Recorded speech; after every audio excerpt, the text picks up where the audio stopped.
Assalamualaikum warahmatullahi wabarakatuh. Alhamdulillahirabbil alamin. Wassalatu wassalamu ala asyrafil anbiya'i wal mursalin wa ala alihi wa ashabihi ajma'in. Asyhadu an la ilaha illallah wahdahu la syarika lah wa asyhadu anna Muhammadan abduhu wa rasuluhu sallallahu alaihi wasallam. La nabiyya ba'da amma ba'da.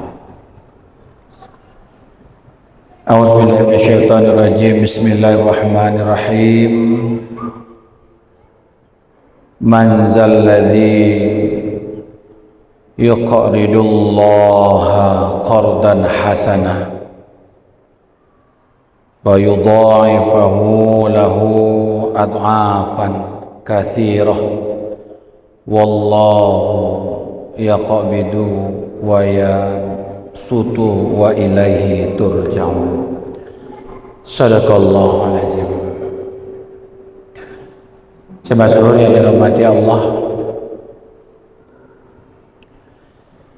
Allah memberikan sesuatu yang banyak di dalam kehidupan kita, dan tidak terasa pemberian Allah itu telah kita gunakan dan telah kita pakai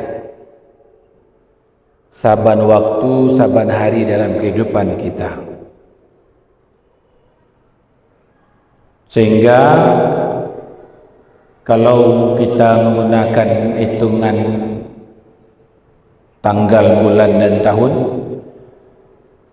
sekarang sudah kita berada di ujung tahun.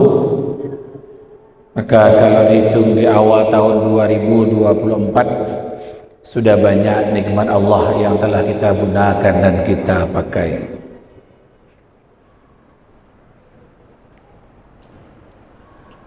Pertanyaannya adalah,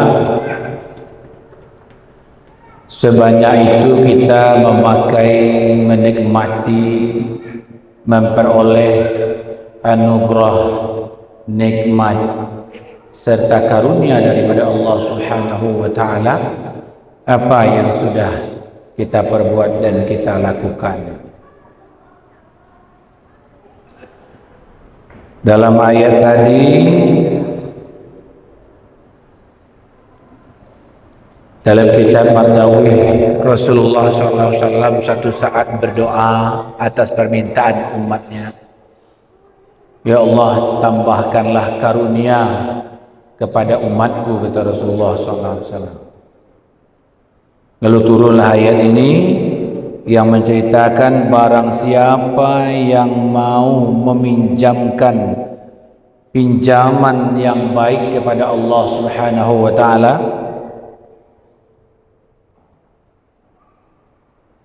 baik dari sisi waktu,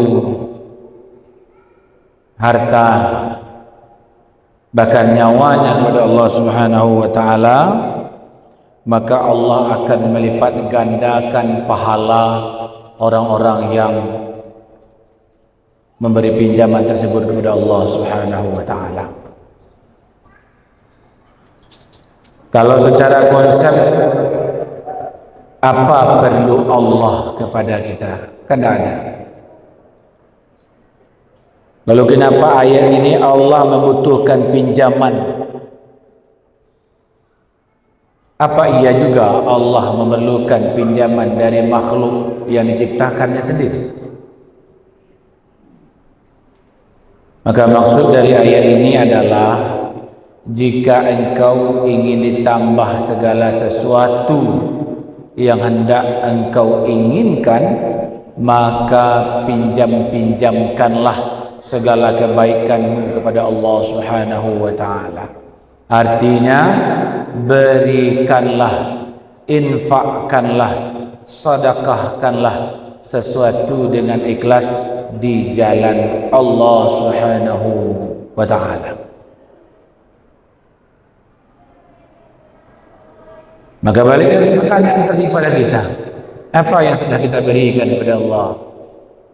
Waktu. Seberapa banyak waktu yang sudah kita gunakan untuk mencoba berdamai, berkasih sayang, bermesraan dengan Allah Subhanahu wa taala. Atau jangan-jangan waktu kita banyak hanya habis untuk memenuhi kebutuhan dunia yang kita tahu secara sadar bahwa dunia ini akan kita tinggalkan. Jemaah rahimakumullah. Semua orang sadar, semua kita juga sadar bahwa dunia ini adalah fana dan dunia ini akan kita tinggalkan dengan asbab musababnya. Tapi di sisi lain kita justru menghabis-habiskan waktu, memperbanyak amalan pekerjaan yang tidak satu pun menyentuh kepada nilai-nilai mendekatkan perniagaan kepada Allah Subhanahu wa taala. Ya, paling sekedar salat saja. Baca Quran, zikir pagi dan petang. Tadi dipertanyakan, apakah benar waktu yang diberikan oleh Allah kepada kita sudahkah kita pinjamkan kepada Allah, dalam artian waktu-waktu itu sudah kita manfaatkan untuk mendekatkan diri kepada Allah Subhanahu wa taala. Apa lagi? Harta. Kita bekerja, kita berusaha, kita masuk pagi, bahkan pulangnya tidak sore, malah sampai malam, malah sampai pagi lagi.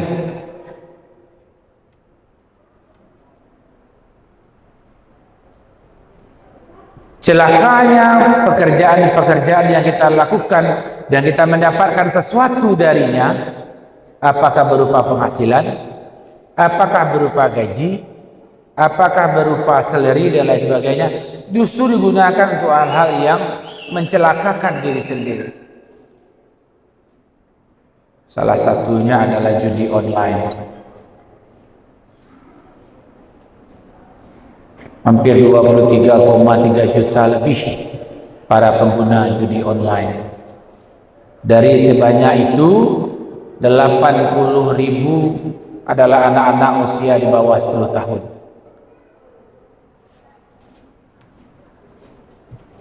Dan harta yang dibuang terakhir dari Juli 2024 dilaporkan lebih dari 230 triliun. Coba surah ini.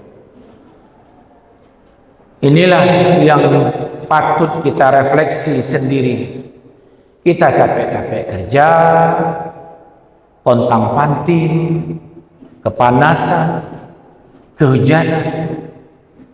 Tapi harta yang kita dapat tidak kita perniagakan, kita pinjam kepada Allah, dalam arti kita santuni anak yatim, kita isi celeng-celengan masjid, berbagi terhadap sesama, saling memberi dan lain sebagainya. Jangankan dibawa pulang untuk menjadi makan nafkah kepada anak dan istri, malah tak jarang digunakan untuk judi online. Jemaah rahimakumullah. Lalu yang Allah katakan di ayat ini adalah qardan hasanah. Artinya adalah pemberian-pemberian yang baik, didapat dari sumber yang baik, diperoleh dari cara-cara yang baik, kemudian diamalkan dan jalankan juga dengan cara-cara yang baik. Kalau Allah memberitahukan kepada kita bahwa apa yang kita berikan di jalan Allah tadi, maka Allah katakan kami akan lipat gandakan pemberian itu. Jadi tidak ada bagi kita jemaah rahimakumullah mengharap sesuatu dari Allah Subhanahu wa taala ketika kita memberikan satu akan dibalas satu, tidak. Tapi Allah membalasnya berlipat-lipat.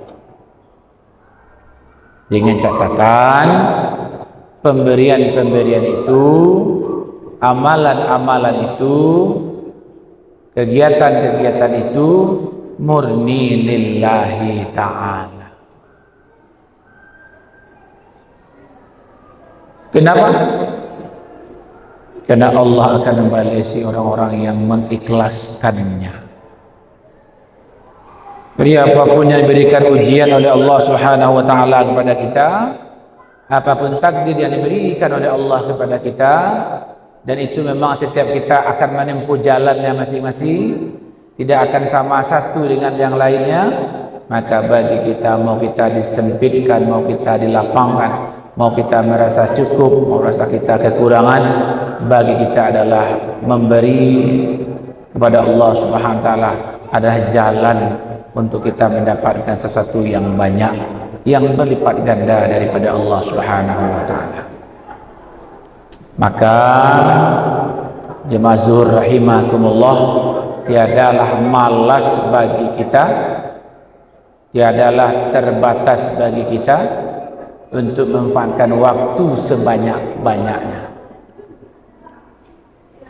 Kadang-kadang kita untuk goes ada waktunya, Pak. Duduk-duduk di kedai ada waktunya. Sekedar mendaki gunung, berburu ada waktunya. Kalau harta, ya kalau bahasa kitanya sekedar untuk mentraktir kawan, teman, ada hartanya. Sekedar menyumbang untuk acara tahun baru, ada hartanya. Nah, ini kan menjadi paradok bagi kita hamba Allah yang beriman, hamba Allah yang mengharapkan kasih sayang Allah. Maka dunia yang kita tempuh ini akan kita tinggalkan. Sesusah apapun kita meramaikannya, maka satu saat juga akan kita tinggalkan. Oleh sebab itu, waktu-waktu yang diberikan oleh Allah kepada kita, kita berikan kepada Allah Subhanahu wa taala. Jika Allah memberikan kelapangan, jika Allah memberikan kemudahan rezeki, jika Allah memberikan kemudahan pendapatan kepada kita, maka berbagilah. Insya Allah pinjaman-pinjaman itu akan dibalas oleh Allah Subhanahu wa taala. Mudah-mudahan kita menjadi hamba yang bersyukur, dan mudah-mudahan kita menjadi hamba yang terbaik di hadapan Allah Subhanahu wa taala. Tafakkaru ya ulil albab. Assalamualaikum warahmatullahi wabarakatuh.